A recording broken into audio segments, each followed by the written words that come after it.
The execution platform stood in the center of the Crescent Falls pack territory, erected beneath the pale glow of a waning moon. Wooden beams rose like skeletal fingers against the pre-dawn sky, and the scent of pine and damp earth mingled with the metallic tang of fear that clung to Sarah's skin. She knelt on the rough planks, wrists bound with silver-laced rope that burned against her flesh. The poison of the metal seeped into her bones, suppressing her wolf and leaving her vulnerable, human, powerless. Around her, pack members gathered in a semicircle, their eyes gleaming with anticipation and judgment. Some whispered.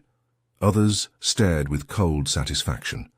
Alpha Rowan stood before the platform, his broad shoulders squared, his jaw set with grim determination. He was handsome in the way all alphas were, strong features, commanding presence, but there was cruelty in the hard line of his mouth. Beside him stood Vivian, his chosen mate, her hand possessively wrapped around his arm. Her lips curved into a smile that didn't reach her eyes. "Sarah of no house, no lineage, no worth," Rowan's voice rang out across the clearing, each word a hammer blow. "You stand accused of treason against this pack. You attempted to poison the Alpha's mate. You conspired to destroy the sacred bond between fated mates." Sarah's throat tightened. She wanted to scream the truth, to tear through the lies that Vivian had woven so carefully. But her voice had been taken from her 3 days ago, when they dragged her from her cottage, when they'd beaten her until her ribs cracked, when they'd thrown her into the dungeons beneath the pack house. "I didn't—" the words came out as a broken rasp. "Silence!" Rowan's hand shot up, his alpha command rolling through the air like thunder. It crashed into Sarah's chest, forcing her head down, compelling obedience even as every fiber of her being rebelled against it. She'd been nothing in this pack, an Omega found abandoned at the borders as a child, raised by the pack out of obligation rather than love. She'd worked in the kitchens, scrubbed floors, tended gardens. She'd kept her head down and her heart closed, knowing that someone like her, without family, without status, would never be more than a shadow in the hierarchy.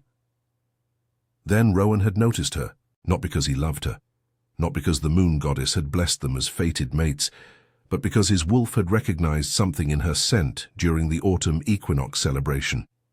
For 3 months he'd pursued her with words that felt like honey and touches that ignited something desperate inside her. She'd been foolish enough to believe him. Then Vivian arrived, the daughter of the neighboring Pax Beta, beautiful and connected, everything an alpha needed in a political alliance. And Rowan had cast Sarah aside like refuse, claiming she'd meant nothing, that she'd imagined his affections.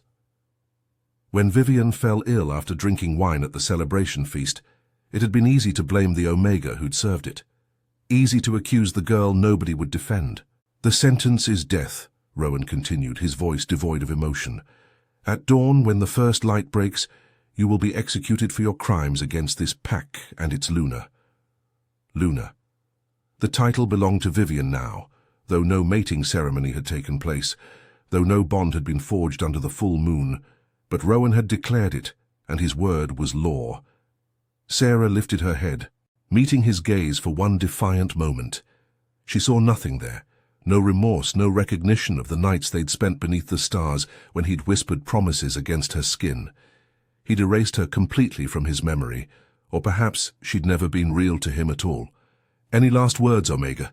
The pack's head warrior stepped forward, a silver blade gleaming in his hand. Sarah's lips trembled. She wanted to curse them. She wanted to beg. Instead, she closed her eyes and reached for the connection she'd always felt, but never understood. The pull towards something beyond this pack, beyond this life, something vast and ancient that stirred in her blood. "Moon goddess," she prayed silently, "if you're real, if I matter at all in your design, let me die with dignity." The sky began to lighten along the eastern horizon, pale grey bleeding into the darkness. The warrior raised his blade. Pack members leaned forward. Vivian's smile widened. Then the wind changed. It came from the north, carrying a scent so powerful that every wolf in the clearing froze. Pine and snow, ancient stone and wild lightning, dominance so absolute it made the air itself bow. Sarah's wolf, even suppressed by silver, whimpered and stirred. The pack members turned as one, their expressions shifting from anticipation to shock to primal fear. From the forest emerged wolves, not the tawny browns and greys of the Crescent Falls pack, but massive beasts the color of midnight and storm clouds, their eyes burning gold and crimson. They moved with lethal grace, forming a corridor through which a single figure walked.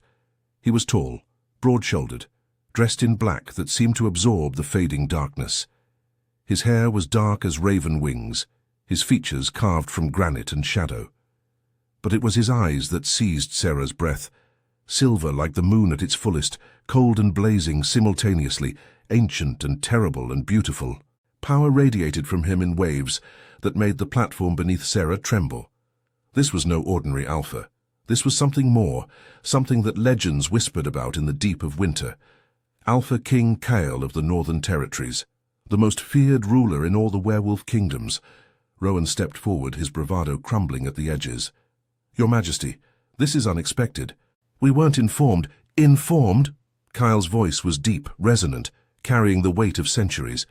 He didn't raise it, yet it filled the entire clearing. "Since when does a king require permission to travel through lands that bow to his rule?" "Of course not, Your Majesty. I only meant—" "What is happening here?" Khael's silver eyes swept across the platform, across the gathered pack, and finally landed on Sarah. The moment their gazes met, the world tilted.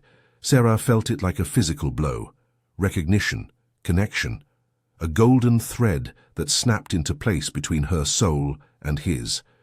Her wolf surged against the silver bonds, howling with joy and desperation. The scent of him overwhelmed everything else, and despite the pain, despite the fear, despite the certainty of death, she felt something she'd never experienced before. Mate. The word echoed through every cell of her being. Khael's expression remained impassive, but something flickered in those silver depths. His nostrils flared slightly, and Sarah knew he felt it too. The pull, the bond, the undeniable truth that the moon goddess had written into their very existence. I asked a question. The temperature dropped 10 degrees. "What is happening here?" Rowan cleared his throat. "An execution, Your Majesty. This Omega committed treason. She attempted to poison my mate. Pack law demands." "Your mate?" Khael's gaze shifted to Vivian, who had gone pale. "I smell no mating bond. I see no mark. We haven't completed the ceremony yet, but—" "Then she is not your mate." Khael turned back to Sarah, and he began walking toward the platform. His guards moved with him, a dark tide that made the Crescent Falls wolves shrink back. "This Omega, what is her name?" "Sarah, Your Majesty," Rowan said quickly. "She's no one, really. An orphan we took in. I asked for her name. Not her history. Not your justifications." Khael climbed onto the platform with fluid grace. He stood before Sarah, towering over her kneeling form, and slowly, deliberately, he crouched down until they were eye level. Up close he was devastating. Not handsome in the conventional sense, but striking in a way that spoke of power and danger and absolute control. A thin scar ran from his temple to his jaw. His skin was pale, as if he rarely saw sunlight, but those eyes, they burned into her, seeing everything, stripping away every defense. "Sarah," he said, and her name on his lips sounded like a prayer and a promise. "Do you accept death for crimes you committed?" She should lie. She should confess to save herself. But something about him demanded truth, and she found herself shaking her head. "No," she whispered, her voice raw. "I'm innocent." "Then why do you kneel here, bound in silver, awaiting execution?" "Because no one believes an Omega over an Alpha. A ghost of something, approval perhaps, crossed his features. He reached out, and Sarah flinched, expecting pain. Instead, his fingers were gentle as they tilted her chin up, forcing her to maintain eye contact. "I believe you," he said quietly for her ears alone. Then louder to the assembled pack. "Remove the silver, now." "Your Majesty, with respect, this is a pack matter," Rowan began. Khael stood, turning to face the Alpha with such sudden fury that Rowan stumbled backward. "You dare question me? You dare suggest that I, who has ruled the Northern Territories for 2 centuries, who has commanded armies and crushed rebellions, who answers to no authority but the moon goddess herself, You dare tell me what is and isn't my concern?" His power exploded outward, an invisible force that drove every wolf in the clearing to their knees. Alphas, betas, warriors, all of them bowed under the weight of his dominance. Even Rowan, Alpha of Crescent Falls, collapsed onto all fours, his wolf whimpering in submission. Only Sarah remained upright, held there by Cale's will alone. Remove. The. Silver. Each word was a command that could not be disobeyed. The head warrior crawled forward, his hands shaking as he cut through the silver rope. The moment it fell away, Sarah gasped as her wolf surged back to life, strength flooding her limbs. The burns on her wrists began to heal, skin knitting together. Kyle extended his hand to her. "Stand, Sarah." She placed her trembling hand in his, and the contact sent electricity racing up her arm. He pulled her to her feet with effortless strength, steadying her when her legs nearly buckled. Then he turned to face the pack, keeping Sarah at his side, and declared in a voice that carried across the territory and into the forest beyond. "This woman is under my protection. Any who harm her answer to me. Any who speak against her will face my wrath." He paused, silver eyes glowing with inhuman light. "She is mine, my fated mate, my Luna, and I will burn this territory to ash before I allow anyone to take her from me." The words hung in the dawn air, absolute and irrevocable. Sarah's heart hammered against her ribs. Mate, Luna, his. The bond sang between them, golden and true, blessed by the goddess herself. But this man was a stranger, powerful and terrifying, and she was being claimed in front of the pack that had condemned her. Kyle's hand tightened fractionally around hers, a silent reassurance. "Pack your things," he said, his voice softer now, meant only for her. "You're coming home with me."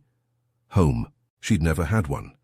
But as she looked into those silver eyes, as she felt the bond settle into her bones, Sarah realized that perhaps home had been waiting for her all along. In the north, in the arms of the most feared Alpha King in existence. Chapter 2. The King's Court. The journey to the Northern Territories took 3 days by vehicle, and another 2 on foot through mountain passes, too treacherous for modern transportation. Sarah rode in silence beside Cale in a black SUV that smelled of leather and his intoxicating scent, flanked by guards whose loyalty was absolute and whose presence was intimidating. He hadn't spoken much after they'd left Crescent Falls.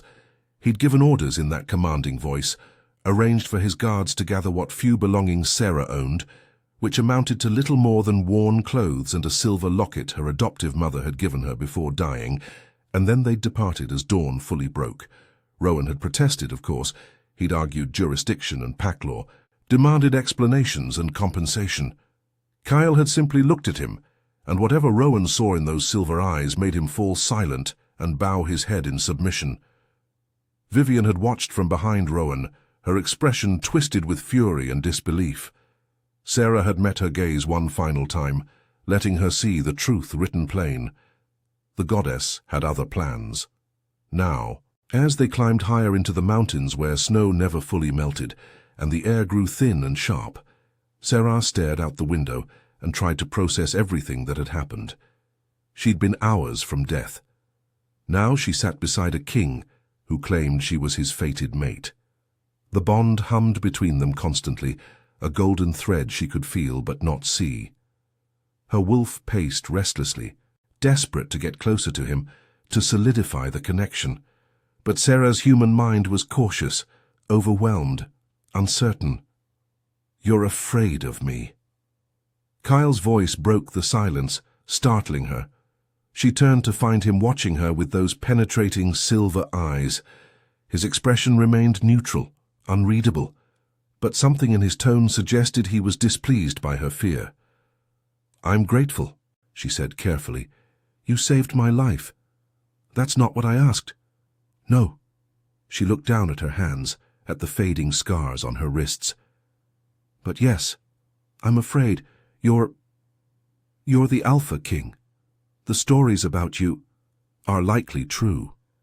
His lips curved slightly, though it wasn't quite a smile. "I have lived a long time, Sarah. I have done things that would give you nightmares. I have been ruthless and merciless when necessary. I do not apologize for what I am." I'm not asking you to. But you wonder why the goddess would bind someone like you to someone like me. She met his gaze, startled by his perceptiveness. Yes. He was quiet for a long moment, his eyes distant. The goddess works in ways beyond our understanding. Perhaps she thought you needed someone who would never let harm come to you again. Or perhaps she thought I needed someone who would remind me what it means to protect rather than conquer. He reached out slowly, giving her time to pull away, and brushed a strand of hair behind her ear. Either way, we are bound now. That cannot be undone. Do you want it undone? The question slipped out before she could stop it. His hand stilled against her cheek, and for the first time she saw genuine emotion cross his features, surprise perhaps, or something deeper.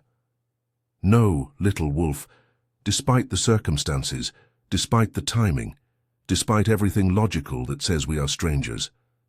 No. The moment I saw you on that platform, the moment I scented you, I knew. You are mine as surely as the moon rises each night. Her breath caught. The intensity in his voice, the possessiveness, mixed with something almost tender, made her wolf keen with longing. What happens now? She whispered. Now you come to the palace. You learn what it means to be Luna of the Northern Territories. And when you're ready, when you've healed from what they did to you, we complete the mating bond under the full moon. And if I'm never ready? His jaw tightened. Then I will wait. I have waited 2 centuries for my mate, Sarah. I can wait longer if necessary, but make no mistake, you are mine and I am yours. That is the will of the goddess, and I do not defy her lightly. The conviction in his words wrapped around her like a warm cloak. Dangerous, yes. Possessive, absolutely. But also safe. For the first time in her life, she felt truly safe. They reached the palace at dusk on the 5th day. It rose from the mountainside like something from a dark fairy tale, all stone towers and iron gates, ancient architecture that spoke of centuries of power. Snow dusted the battlements, and torches burned in iron sconces, casting dancing shadows across the courtyard. Wolves patrolled the grounds, larger than any Sarah had seen before, their eyes intelligent and alert. They bowed their massive heads as Kale's vehicle passed, showing respect to their king. Inside, the palace was both austere and magnificent. Stone walls hung with tapestries depicting battles and moon ceremonies, corridors lit by torchlight, and moonlight streaming through high windows. Sarah's footsteps echoed on marble floors as Kyle led her through the halls, his hand at the small of her back, a gesture of possession and protection. Servants bowed as they passed, guards saluted. Everyone stared at her with barely concealed curiosity, and Sarah was acutely aware of her worn clothes, her tangled hair, the lingering evidence of her captivity. Kyle noticed her discomfort. "Ignore them," he said quietly. "They'll adjust. Change is difficult for old wolves." He brought her to a suite of rooms that took her breath away. Floor-to-ceiling windows overlooked the mountains and valleys beyond. A massive bed dominated one room, piled with furs and silk. A fireplace crackled with warmth. Everything was luxurious in a way she'd never experienced. "These are your rooms," Kyle said, watching her reaction. "Mine adjoin through that door. You'll have privacy when you want it, but I'll be close." "Thank you." She turned to face him, suddenly overwhelmed. "For everything. For saving me. For bringing me here. For it—" He closed the distance between them in 2 strides, cupping her face in his hands. The contact sent sparks through her entire body, the mate bond singing with approval. "You don't have to thank me for protecting what's mine," he said fiercely. "You don't have to earn your place here. You are my mate, my Luna, chosen by the goddess herself. This palace, these lands, everything I have, it's yours by right." Tears burned in her eyes. "I don't know how to be a Luna. I don't know how to be anything but what I was." "Then learn, grow, become who you were always meant to be." His thumb brushed away a tear that escaped down her cheek. "I'll help you, my court will help you, but Sarah, you must understand something. You are not the broken Omega they tried to make you believe you were.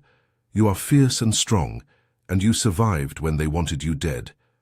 That strength will serve you well here." She nodded, unable to speak past the emotion clogging her throat. He leaned down, pressing his forehead against hers, in an intimate gesture that was somehow more intense than any kiss. Rest tonight. Tomorrow begins your training. But know this, I will never let anyone harm you again. On my life, on my crown, on everything I am, you are under my protection. When he left, closing the adjoining door behind him, Serra sank onto the bed and let herself cry. Not from sadness or fear, but from relief, from hope, from the overwhelming realization that perhaps the goddess hadn't abandoned her after all. Perhaps this had always been the plan. Chapter 3. The Omega Queen. 3 months passed like a dream and a trial. Serra learned what it meant to exist in Kael's world, a world of ancient politics, territorial disputes and power plays that required intelligence as much as strength. She trained with the court's weapons master, learning to fight in both human and wolf form. She studied pack lore and history with Kael's advisors, men and women who had served him for decades, and initially viewed her with skepticism that gradually transformed into respect. She learned the intricate protocols of the court, the proper way to address visiting alphas, the ceremonial traditions that dated back centuries. It was exhausting and exhilarating, and through it all Kael was there, watching, guiding, pushing her to be more than she'd ever imagined. Their relationship deepened in unexpected ways. He courted her with a patience that surprised them both. Long walks through the snow-covered forests, quiet dinners in his private chambers where they talked until dawn. He shared stories of his long life, the battles he'd fought, the losses he'd endured. She told him about her childhood, her dreams, the small joys she'd found even in the Crescent Falls Pack's cruelty. The bond grew stronger each day, the pull between them becoming nearly unbearable. Her wolf craved his touch, his mark, the completion of their mating. But Kael held back, true to his word, waiting for her to be ready, until the night of the winter solstice. The full moon hung heavy and silver in the clear sky, so bright it cast shadows across the palace grounds. The entire court gathered in the sacred grove, an ancient circle of stones where mating ceremonies had been performed for millennia. Serra wore a gown of white and silver, her hair adorned with moonflowers. She felt beautiful for the first time in her life, powerful, ready. Kael stood at the center of the circle, dressed in ceremonial black embroidered with silver wolves. He looked like a god descended to earth, ancient, terrible, magnificent. When she entered the grove, his silver eyes burned with hunger and possessiveness, and something that might have been love. The high priestess, an elderly wolf with moon-white hair, began the ceremony. Words in the old language flowed like music, speaking of bonds and destiny, of mates chosen by the goddess herself. "Alpha King Kael of the Northern Territories," the priestess intoned. "Do you accept this woman as your fated mate, your Luna, your equal in all things?" "I do." His voice rang clear and strong. "By the goddess, by the moon, by the blood in my veins, she is mine, and I am hers." Serra of the Crescent Falls Pack, found and chosen by the goddess. "Do you accept this man as your fated mate, your alpha, your equal in all things?" Serra's voice didn't waver. "I do. By the goddess, by the moon, by the bond that connects us, he is mine and I am his." "Then let the mating be completed. Let the bond be sealed. Let the mark be given." Kael crossed to her, his movements predatory and graceful. He cupped her face, his silver eyes searching hers one final time. "Are you certain, little wolf?" "I've never been more certain of anything." He kissed her then, and the world exploded into light and sensation. The bond snapped fully into place, blazing gold and unbreakable. She felt his soul touch hers, felt the depth of his devotion, his protectiveness, his fierce pride in her. And beneath it all, she felt love, deep and ancient and true. When he pulled back, his eyes had gone wolf-silver, glowing with power. He tilted her head to the side, exposing her neck, and struck, his canines sinking deep into the junction of her shoulder and throat, the claiming mark, the ultimate proof of their bond. Pain and pleasure exploded through her in equal measure. She cried out, clutching his shoulders, feeling her own wolf rise up in answer. Her canines extended, and when he offered his neck, she marked him in return, claiming the Alpha King as thoroughly as he'd claimed her.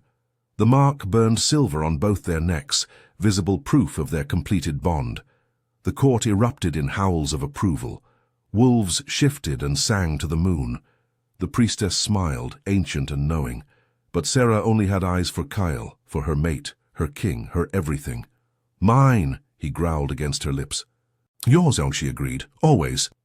That night in his chambers, they completed the bond fully. He was gentle and fierce by turns, showing her pleasure she'd never imagined, claiming every part of her as she claimed every part of him. And when dawn broke, they lay tangled together, marked and mated and utterly content. "I love you," she whispered, tracing the mark on his neck. His arms tightened around her. "I have waited 2 centuries to say these words and mean them. I love you, Sarah, my mate, my Luna, my queen." Chapter 4. The Alpha's Reckoning.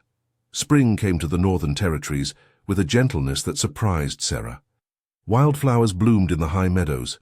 Snow melted to reveal green valleys, and she, once a broken Omega awaiting execution, had become Luna Queen, respected, powerful, loved. 6 months had passed since the mating ceremony, 6 months of learning to rule at Kyle's side, of making decisions that affected thousands of wolves, of discovering strength she'd never known she possessed. But the past had a way of catching up. The message arrived on a morning bright with sunshine.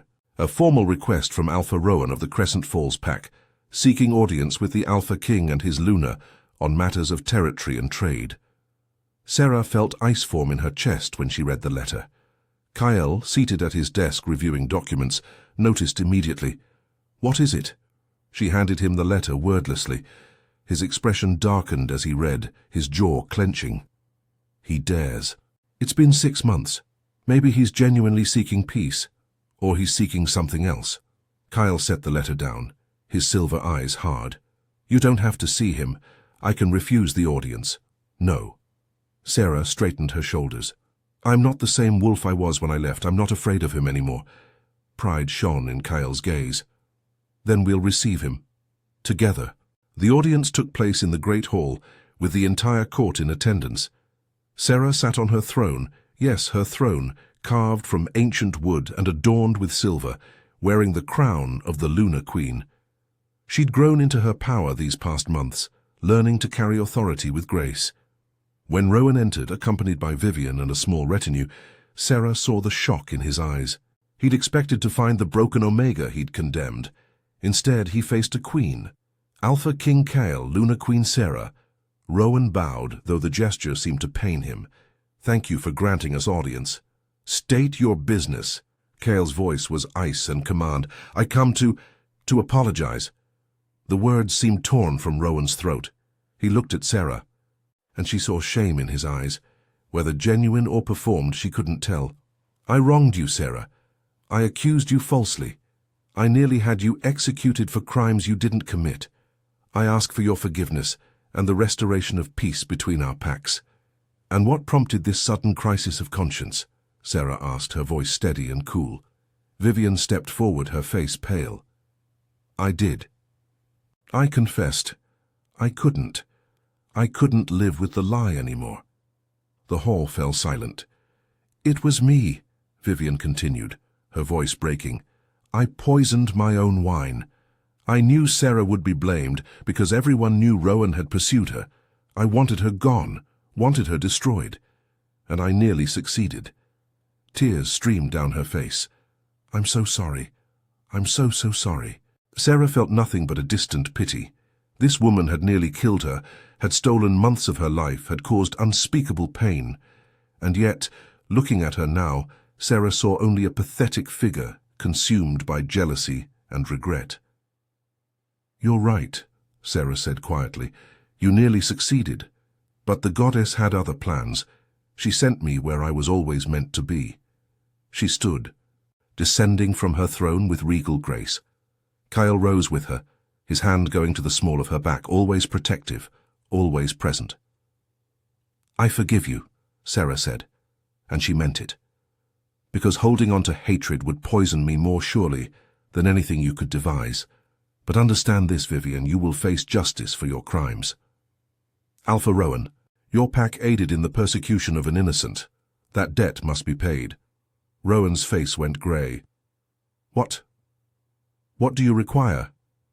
Kyle spoke then, his voice carrying the weight of absolute authority. Your pack will provide reparations, resources, territory, and a public acknowledgement of the injustice done to my Luna. Additionally, Vivian will face trial before the Council of Alphas for her crimes. If found guilty, she will be exiled from Pack lands permanently. It was just. It was merciful. It was more than they deserved. Rowan nodded slowly. It will be done, Your Majesty. As they departed, Vivian turned back one last time. You were always stronger than me, she said to Sarah. I hated you for it, but you deserved everything I tried to take from you. When they were gone, Sarah let out a breath she hadn't known she was holding. Kyle pulled her into his arms, pressing a kiss to her mark. You handled that with more grace than I would have, he murmured. Because I'm not the girl I was, I'm the woman you helped me become. No, little wolf. He pulled back, silver eyes shining with love and pride. You were always this woman. You just needed the chance to bloom.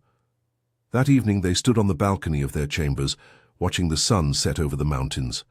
Sarah leaned back against Kyle's chest, his arms wrapped securely around her, and reflected on the journey that had brought her here. From condemned Omega to Luna Queen, from broken to powerful, from alone to utterly loved. Thank you, she whispered. For what? For arriving at dawn, for claiming me, for believing in me when no one else did. He turned her in his arms, tilting her face up to his. I would cross any distance, face any enemy, defy any law to reach you. You are my mate, my queen, my heart. There is nothing I wouldn't do for you. She kissed him then, pouring all her love and gratitude into the gesture. And as the last light faded from the sky and the first stars appeared, Sarah knew with absolute certainty that she was exactly where she belonged, in the arms of the most feared Alpha King in existence, who loved her with a fierceness that would never fade,